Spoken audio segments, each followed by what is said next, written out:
I think if I hear you call me Becky one more time, six-pack, I'm gonna pop your tops. All six of them. Who are you?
Was their last chance, Amanda? to say what they want. God, you're a hottie. Hey, can I see you naked? Do what they feel. Maybe I should wear a hat. Listen here, Hootie. Hootie! And be who they are. I wonder how William was doing at the party. I can't feel my legs. I can't feel my legs! Can't hardly wait. Rated PG-13. Opens everywhere June 12th. Hey, this is Matt. Once again, we're about to another review. There's another paid request, this time for Dan. Thank you so much for that. For those interested in requesting any other type of videos or topics or reactions, reviews, random, whatever in between, feel free to send them either directly to my PayPal or join my Patreon. Both links are down below in the info box. Now, this is for a film called Can't Hardly Wait, which I might have seen a long time ago, but it's been a while. And I was pleasantly surprised. I was pleasantly surprised by this film because I wouldn't say it was the funniest film ever. No. The story's pretty simple. It's a high school graduation party. Apparently the makers of the film said, you know what, a lot of those films, it was kind of fun when they were at the party. Let's make an entire movie that takes place at the party. Which I thought was the right idea, as simple as it is. And I thought with this, compared to, say, blasphemy, I know, Fast Times at Ridgemont High. Like, Fast Times at Ridgemont High, I liked, but it'd be like a 3 out of 5 star film. This would be like a 3.5, 4 star out of 5 film, because this one I thought did a better job with his characters, as in developing the characters, giving each one a little bit of a story, and an ending where it's more satisfying. Because like Fast Times, this has an ending with the credits, what they did afterward. It's more satisfying. And I thought it had a really good cast, had a nice soundtrack from Smash Mouth to White Zombie, More Human Than Human, to Paradise City by Guns N' Roses. I thought the cast, you had Ethan Embry, who I've seen stuff. He was in Eagle Eye. He's been in a lot of stuff. You have Charlie Korsmo, and I knew he looked familiar. I'm like, that's the kid from Dick Tracy and Hook, who played Robin Williams' son in Hook. I didn't. He was the little kid Dick Tracy. Holy shit. Because I had not seen him in an adult or teen role. I'm like, holy shit, that's who it is? Ah, neat. That's pretty cool. It was interesting to see him further in his career. Jennifer Love Hewitt. And then this is around the time of doing... I always get these shows mixed up, like Party of Five, Melrose Place, Beverly Hills 90210. I didn't watch any of those fucking shows, so I can never... I always get mixed up who was in what. Like Nev Campbell was in this, or... she was in one of those shows. That might have been Party of Five. I can't remember. I know more about their movies. Also, you had Breckin Meyer. He's been in a lot of stuff. I think he was in Clueless. He has a small role in this, as well as Donald Faison. And both of them have worked on the show Robot Chicken, among other stuff. Seth Green is in the film, speaking of Robot Chicken. Jenna Elfman from the TV show Dharma and Grade, she has an appearance in this. Jerry O'Connell, who would be in Stand By Me way before this. He was in Scream 2, he was in Kangaroo Jack, he was in the TV show Sliders. I really enjoyed the cast in this. And again, the fact it all takes place in the party, I thought made it seem focused in a weird way. So it wasn't like it was just deviating to all sort of different platforms and locations. And because it's within this party, I thought it kept tabs on each of the people in a nice way, so it didn't feel like we lost track of this person or that person, because it's all among the same party. And each one got their little stories. Ethan Embry, he's going to go off in the next day or two on a train for college and more prestigious work. So he really wants to finally tell his longtime crush Jennifer Love Hewitt. He wrote a letter, but he's not sure on giving it. Jennifer Love Hewitt's character is a popular girl, but her boyfriend's broken up with her. And yeah, she's a popular girl, but she's not a bitch. She's not mean. She's not rude or anything. And she realizes that people only looked at her as this jock's girlfriend and nothing else. Charlie Korsmo, he's the nerdy kid who's actually with a few guys, and I thought it was a fun bit where they come up with a plan, and he does a little take on the Independence Day speech where tonight is our Independence Night. Like, you could tell that was a take on ID4, that speech. And then while he's doing this plan, the guy's like, why does he get to be Boba Fett? I want to be Boba Fett. Fine, you're both kiss dolls, okay?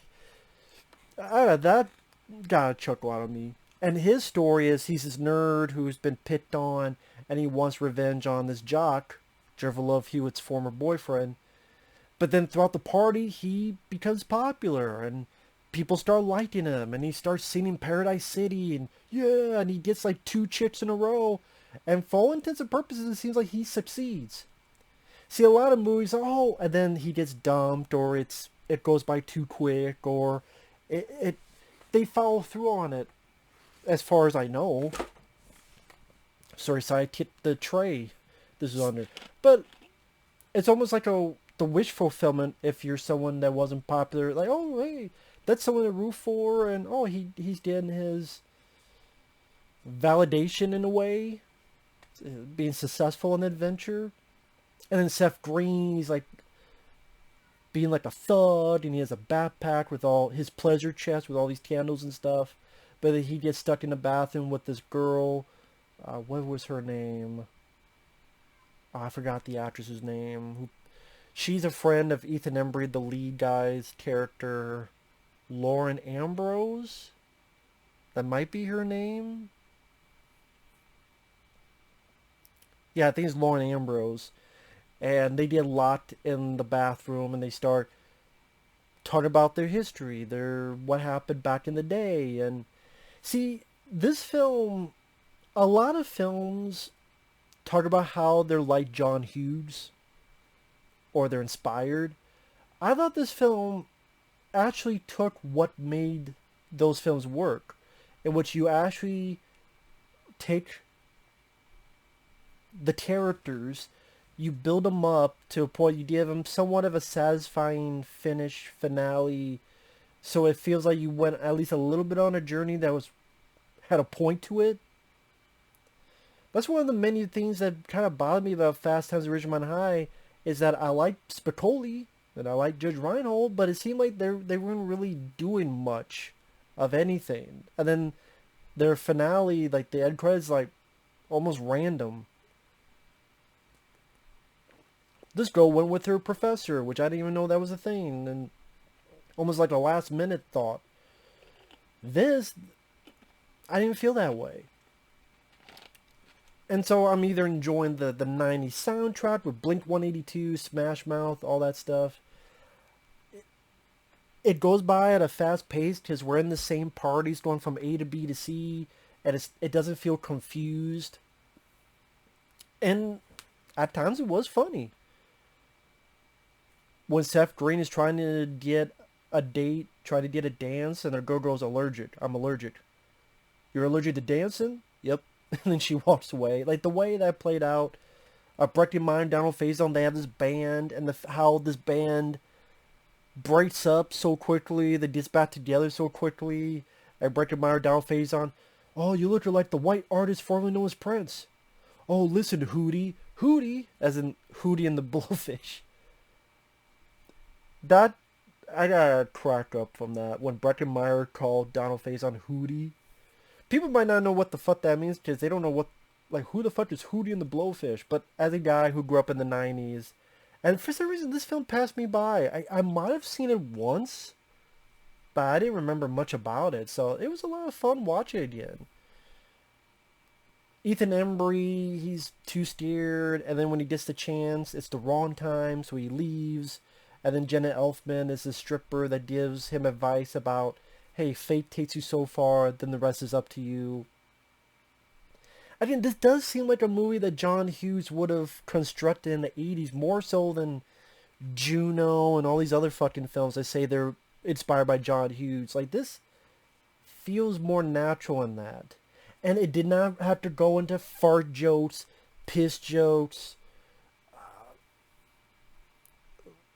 like American Pie type of stuff, which was... American Pie was actually a year later, 99. If this came out 2000, it probably would have those jokes forced into it. Which I'm glad it wasn't, because I didn't have to hear a lot of fart jokes and all this other shit. Like some of these try to do. Just to me, that type of humor is bottom of the barrel to me. To me, it doesn't take any effort. He farted. Oh my god, it's gross. It's cum. Oh, it's cum. That's one of the things I think There's Something About Mary is overrated. It's not an awful film. I just think it's an overrated film. I like Jerry O'Connell. He's a guy telling the jock, hey, you know what? Don't dump your girl, man. Around here, you're the big guy, and you think you're going to be the big guy in college, but it's not, man. Like giving him advice and stuff.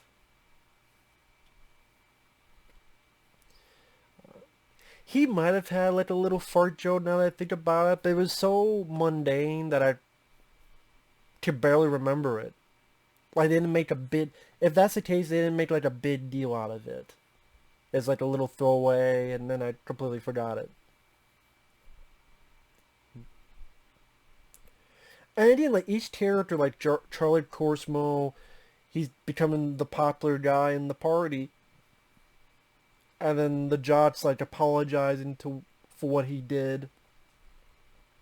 The band breaks up, then they get back together again. Seth Green, Lauren Ambrose, they're picking on each other's shoes, and then they start forming a bond. And again, when you get to the credits, I say credits, but the text, spoiler alert, is much more satisfying. Oh, the one kid, like the jock, oh, I don't know you, after the fact, to look cool. But Charlie Korsmo, the nerd, he gets rich and he gets a supermodel. The other guy, he flunks out of college and bad shit happens to him.